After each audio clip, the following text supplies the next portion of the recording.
Good evening. For the budgeting process interview, I spoke with Jeremy McFadden, the Chief Financial Officer for the Blue Valley School District. He's been in that role since January of 2022. He has over 15 total years of experience in school finance, having been in Blue Valley for nearly 4 years, along with stops in 2 other Kansas school districts. When asked about what types of data are used to forecast district revenue and expenditures, he noted that district projections are deeply rooted in enrollment trends. He works with the Assistant Director of Planning and Operations, Eric Paulum, on demographic analysis and forecasting work that then provides a foundation based on the Kansas enrollment-based funding formula. Jeremy complements that data by interpreting its implications, particularly around staffing needs, compensation modeling, and growth areas.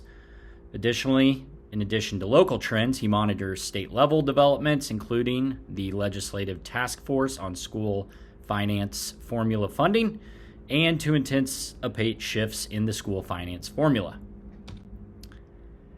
When asked how to communicate complex financial information to stakeholders, he talked about using the district's Finance Advisory Committee, which includes 2 Board of Ed members with community members and staff members.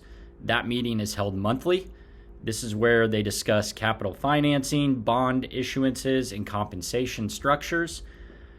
Additionally, Jeremy works directly with budget managers, like myself in my role, to receive and give us individual guidance.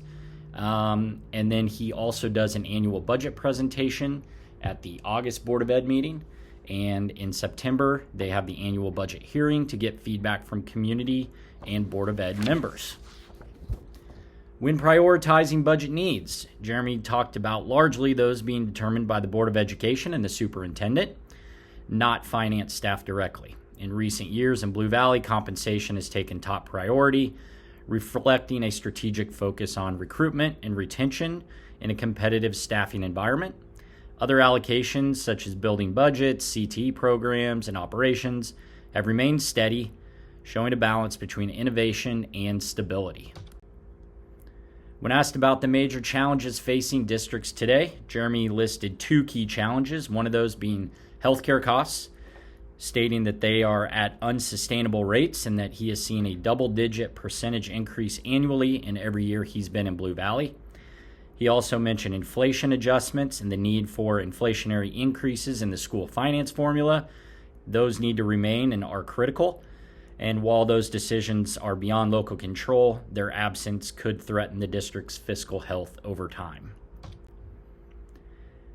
When asked what he wished more superintendents or new superintendents understood about school finance, a critical insight is that funds are not fully interchangeable. With more than 20 separate funds, Blue Valley operates under numerous restrictions and compliance requirements. Misunderstanding these limitations can hamper effective decision-making. And lastly, what are some common mistakes that district leaders should avoid or be more aware of? Perhaps his most resonant advice was a direct quote: make sure they understand they can do anything they want, but they can't do everything they want.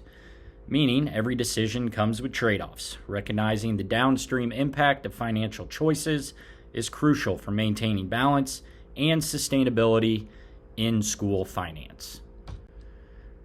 The key takeaways for my conversation with Jeremy were the importance of using data to make financial decisions. It's important to be collaborative while building the budget and throughout the year. Communicating clearly on complex info to stakeholders is important so they understand the why and the how on school finance and why certain decisions are made. And lastly, it's important to align spending with the priorities set forth by district leadership and strategic plans. Thank you for your time.